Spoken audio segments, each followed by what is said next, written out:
I love the fact that people want to become content creators. I love the fact that this is now a credible career that you can be like, there's no more confusion about what it is to be an influencer, which is great. Trust me, I love that for me.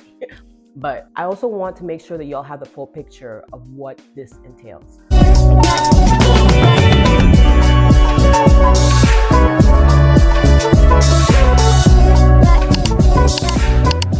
Hey guys, welcome back to my channel. My name is Talani, and if you're new here, make sure you go ahead and hit that subscribe button. Okay, I'm so excited. This is the first video of the year, and I wanted to start off this year by talking about my 2023. 2023 was my sophomore year of being a full-time content creator, and I wanted to share all of the lessons I learned. Plus, I want to give some advice to some of the aspiring content creators and people who are thinking about pursuing this full-time or just thinking about pursuing it part-time and getting into this industry. I have a lot to share, so buckle in, get your tea, sit down, get very comfortable because this might be a long one. And make sure you watch my video where I posted about leaving corporate America and pursuing full-time content creation. Okay, so number one for me was mindset shift. I've been creating content for over 10 years now. I started this YouTube channel back in 2011. I actually started it before then, but I started posting consistently in 2011. So it has been a minute. And so I was one of the ones that kind of just fell into the role or the title of influencer content creator. And then, as I kept posting content over the years, brands started paying content creators to post about their products. It started off as gifting. Influencer marketing really started off as just brands giving out free things to influencers to post about and talk about on their platforms. And then later on, it started becoming something where you can get paid for them. And now you can get paid in so many different ways as a content creator, which we can get into much later if y'all are interested in that. When I started making money from it, to the point where I started making way more money than I was making as a full-time engineer, I decided to take the leap and pursue this full-time. So for me, my mindset shift last year was forgetting the fact that I have been doing this for so long and appreciating or acknowledging the fact that this industry has exploded. Like, it is not the creator industry is not the same industry of 2019, not even 2020, to be very honest. There was a lot of shifts that happened between 2020 and 2023. And 2023 was me just realizing where we were at as an industry and what I needed to do to make sure that I didn't get left behind and my business continued to grow. Because to be very honest, I feel like something happened in 2020/2021 where the perception of an influencer changed, like almost overnight, to the point where I was actually confused because it felt like people looked at influencers almost like celebrities and these like basically mini celebrities. And I just didn't really get it because I guess the time, I sound so old, the time that I came from, influencers were still very approachable. Like, they were replying to comments, they were replying to DMs, which I still do, at least I try to do. And so I was getting feedback from people like, oh yeah, I don't engage because they never respond. I was like, huh? They don't even get that? Like, anyways. But yeah, I could definitely tell that there was a different perception after I think around 2022, I started to realize it. And then 2023, it was very obvious that, like, because of probably TikTok, to be very honest, where you were seeing influencers or people become influencers literally overnight, right? That was probably the first time that it was happening at such a rapid rate. And so it's almost like people started to see influencers as like mini stars, mini celebrities, and there was just a certain different perception of what a content creator or influencer was. And we're still honestly living in that perception today. But I don't think influencers are celebrities. I'm just gonna say it. I mean, some of them have had to filter themselves into celebritydom, but yeah, a lot of, I'm just gonna say it, don't fight me, but a lot of influencers really need to be humble. Like, just humble yourself. But anyways, that's a whole nother topic for another day. So yeah, that was number one, my mindset shift. Number two, in acknowledging the fact that things have changed, my goal was to learn and kind of get up to date as to what was going on. So I started following like creators that have been in the industry for a long time on the brand side, as well as on the creator side. I started subscribing to newsletters, listening to podcasts that talked about this industry in like depth to figure out what was going on behind the scene, again, on the brand side and on the creator side. It was very enlightening to see what was really going on and how much the industry has changed, just from things like how campaigns have changed. Y'all, I think I've mentioned this before on this platform, but when I started doing brand partnerships, there was no contracts. It was just like, are you gonna do this or not? And now these contracts are like 10 pages long to, different rules around FTC guidelines. There was just a lot for me to learn and kind of catch up on. And so last year was definitely my year of learning, and I felt like I learned I learned a lot. Another thing that I did as part of my learning process was joining programs. So TikTok had a lifestyle program that I joined where you get to actually talk to the people who work for TikTok and get their insight on how to create content, tips and tricks and all that kind of stuff. So doing that, also YouTube, I joined the YouTube Creator program, the YouTube Shorts community, and I learned a lot about how to create shorts, the tips and tricks, like how this platform works, what makes it different from other platforms. And then I also joined some other networks. There's one called Aura that I'm a part of, which is a combination of brand managers and influencers. And we kind of just share our experiences, again, both on the brand side and the creator side. And it's been very insightful, especially on the brand side, to see what their icks are, what things they don't like in communicating and working with influencers. So that was definitely eye-opening. Okay, number 3 was getting back to my audience and the community that I built.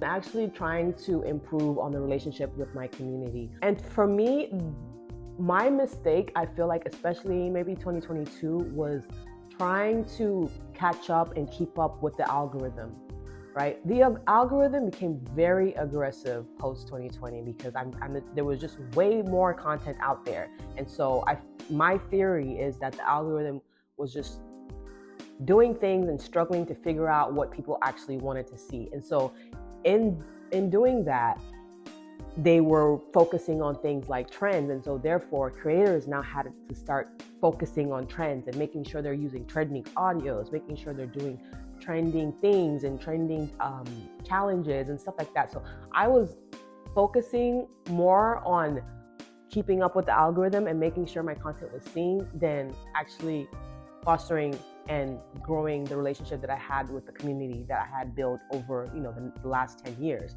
And so my lesson learned last year was the algorithm is going to do whatever it's going to do. I made the decision that I'm just going to create content for my audience, for my community, and not for the algorithm. Like I said, I've been doing this for a while, so I kind of have an idea of what my audience likes. I have an idea of what my community wants. And so these days, that's what I'm doing. And to be very honest, it's working. Engagement is so much better than when I was just doing trending things, because a lot of times when you're doing trending things, you might not be doing the things that your audience, your community even cares about. Yeah, they might see it, but they might not engage with it. And that's just going to hurt you in the long run. So definitely shifting my strategy from focusing on the algorithm to focusing on my audience made a huge difference in my engagement, for sure. Number 4, networking. Y'all, networking is key in any industry, whether it's the entertainment industry, the oil and gas industry, which is what I was in before, and definitely in this creative space. Building relationships, especially with your community, like I just mentioned, is so important, but also with your network. So over the years, I've worked with over 100 brands. I did the math a couple of days ago. I was going through my Google Drive to see how many brands I worked with, and I stopped count at 100. I worked with over 100 brands. And obviously with doing that, I have built relationships. And one thing that I will say, since getting management, is because I now have management, if you're not being intentional about making sure you're keeping that relationship and that network with your brand partners and the people who work on that side, it's pretty easy to get lazy and just let your manager do everything for you. So this is a advice to those out there who have management. Still prioritize making sure the brands that you're working with know you, making sure you have conversations with them, making sure you get feedback from them, whatever you can do, even just answering them, even when you just get those inbound emails saying, hey, thank you so much for thinking about me for this campaign. I'm gonna, TC my manager and further discussion. Just making sure you have some type of contact and communication with them, I think is very important. And I think that's one of the reasons why, as far as like brand partnerships, I've been able to get repeat campaigns from certain brands just because of the relationships that I've built. And that's something that I felt like at least like 2022, maybe early 2023, I started to like take for granted, or not really, I wasn't very intentional about keeping those relationships and those networks. So that's something I shifted towards the end of 2023. I kind of reverted back and like shift my strategy and making sure that I'm actually communicating and I'm keeping those brand relationships and that brand network like intact for the future, because trust me, it's very important. Number 5 is learning the beauty and just gaining respect, basically, because I already knew what marketing was, but gaining a newfound respect for marketing. I think if you're a content creator and specifically if you're a content creator who works with brands, understanding marketing, let me say again, understanding marketing is so important. The way my brain thinks and what I've been used to is very like technical, math, science, all that kind of stuff. Marketing is more about like human psychology. It's about creativity, but it's also about strategy. And that's something that I think I've actually found like a new passion, I guess, a little bit of a new passion on strategy. And in that sense, when it comes to marketing. So learning about understanding what marketing even is. Like if you're trying to promote or sell or convince somebody to buy something, I think it'll do you a great service if you understand marketing and the tactics behind it. A lot of the things, when I started learning more about marketing, I started to peep things. Like it's so funny when you see things and you just think, oh, okay, like you don't really think about why they're putting things in your face the way they are, why they're using certain colors, why they're saying certain things.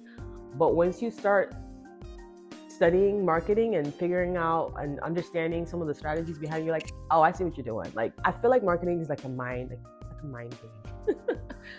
and that goes into what I said about it being about like psychology and human psychology. But anyways, learning and getting a better understanding and appreciation for marketing was something that I'm so happy I got into it last year, because it's also helped me when it comes to like executing brand campaigns. And when I'm shooting things and when I'm editing things, I have a better understanding of how to do things and to make it more of a successful campaign for me and for the brand. All right, the next thing, and this is going to be the last thing before I switch over to my topic about advice for the new creators coming up today. The last thing is just diversifying my income. Not just relying on brand partnerships. Do not just rely on brand partnerships, because there's just so many variables. There's so many variables that go into working with brands, and you want to, in any industry, whatever you're doing in life, you want to make sure that you're having multiple sources of income. I've have numerous videos about real estate investing and investing in general, so you already knew where this was going. In any industry and anything you're doing, you got to make sure you are diversified. And how do you do that as a creator? There's affiliate marketing, there's digital products, there's brand partnerships, there's subscriptions, there's memberships. There's so many different ways of making money in today's time. And I feel like every year there's more and more ways you can make money as a creator, which is exciting and it's great. And I feel like it's an amazing industry to be in, especially in today's world. It gives you a lot of there's so many perks to being a full-time content creator, being a full-time creative. One of the lessons that I learned last year was making it more of a priority to diversify. One reason being the algorithm. You can't control the algorithm.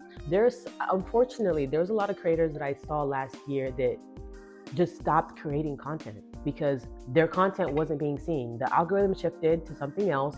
They just quit. They just stopped, right? And so you have to kind of take that into account when you are a full-time content creator, that you cannot rely on one source of income, because if something should happen to one platform or something to happen to your brand partnership, let's say you get canceled or whatever, then you're kind of left with nothing. So making sure you are diversified in your income stream. So I'm going to shift to my advice for the upcoming creators. One thing I want to really touch on is the fact that I am seeing a lot of, I don't want to sound like an auntie, like an old, I don't want to sound like an old lady or whatever, but I feel like it's a very unique position to be a millennial these days, right?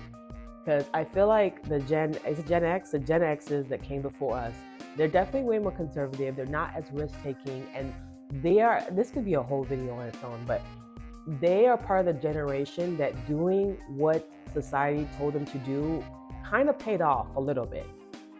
And for millennials, I feel like doing what we were told to do, which is go to college, get a good job, get a 401k, all these things. I feel like we are starting to realize, because of inflation and how the world has changed so much, that those things aren't necessarily guaranteed. Like success isn't necessarily guaranteed if you do all the right things, right? And then the Gen Zs, they kind of came up as far as like, they came into adulthood and into the workforce around the time of like COVID. And specifically for creators, they came up in a time where being a creator, I feel like, was already an established thing. They were already on social media. They understood people making money from being online businesses, content creators. They already understand that world. They don't really know a world that did not consist of that. And so their perspective is very different from millennials, very different from the Gen X's. And so I also think, unfortunately, it's a little bit flawed, because especially for creators, coming up in a time where TikTok, people are like becoming influencers overnight, people are feeling like, oh, I can become a content. I don't need to maybe go to college. I don't need to, study a trade. I don't need to have backup plans. I can become a content creator, which I feel like is a great goal to have. And I feel like it is a great industry to aspire to. I will never tell anyone not to want to be a content creator and not to want to pursue this full time. That would be really stupid of me, because I know how great it can be and I know the freedoms that it gives. But I think because of social media and how people post things and how people show their highlights in their lives, there is a almost not false, but the picture is not painted fully. And I just want to be that big sister and that big auntie that kind of advises y'all or gives you a little bit of perspective on how to achieve that goal. You can become a full-time influencer, but you also have to understand being a full-time content creator, full-time influencer is a business. You are starting a business. Like, you are a business as your own. And what that means is there is no 401k plan. There is no health insurance. Like, all these things that come with having maybe a more corporate cushy job does not exist. And so one thing I am so passionate about is getting people to understand like financial literacy and getting people to understand the importance of, like I said, diversifying your income, but just understanding money and understanding almost like how to play the game if you live in this country. And if you live in the US, there is a certain way you need to play the game in order to be financially successful. That's just the way it is. And so, and one of those ways is investing. One of those ways is owning a business, right? And so I just personally, my personal opinion is, before you say, I'm going to quit my full-time job, before you say, I want to become a full-time influencer, I think you need to understand how to invest, at least, at the very minimum. If you understand all the risks, you understand that it's a business, or at least understand how to invest. Because one thing that I want to point out, there's a reason why people who win like the Powerball and the lottery go broke after a couple of years, because they don't understand what to do with the money. Okay, let me paint a picture. You leave your full-time job, you become a content creator, you make millions of dollars.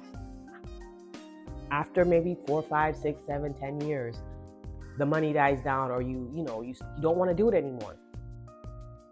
how are you going to make money? How are you going to like support your family if you don't know how to invest that money and make that money that you are making while being a content creator work for you? So anyways, that's just kind of like a side note, and it's one of the advice I want to give like new creators. I love the fact that people want to become content creators. I love the fact that this is now a credible career that you could be like, there's no more confusion about what it is to be an influencer, which is great. Trust me, I love that for me. But I also want to make sure that y'all have the full picture of what this entails. Speaking of, if you are interested in being a full-time content creator, or just getting into the space to make side money, and you just like creating content and you want to see how you can monetize it, I do have a broadcast channel for creators on my Instagram page where I share all kinds of gems, all kinds of tips and tricks, and I'm also going to be sharing a little bit of information about the investment side and all of that when it comes to money. So make sure I'll put a link in my description box so that you can join. So make sure you do that if you're interested. I promise you, it's valuable information. Like I'm gonna hype myself on this one. Like I got gems. I really do. I've been doing this for a while. I got gems. All right. So anyways, I'm gonna go ahead and wrap this video up. Thank y'all so much for watching. And if you learned anything, and if you if you have any 2 cents to add, make sure you do that down in the comments below. And I will catch y'all next time. Bye.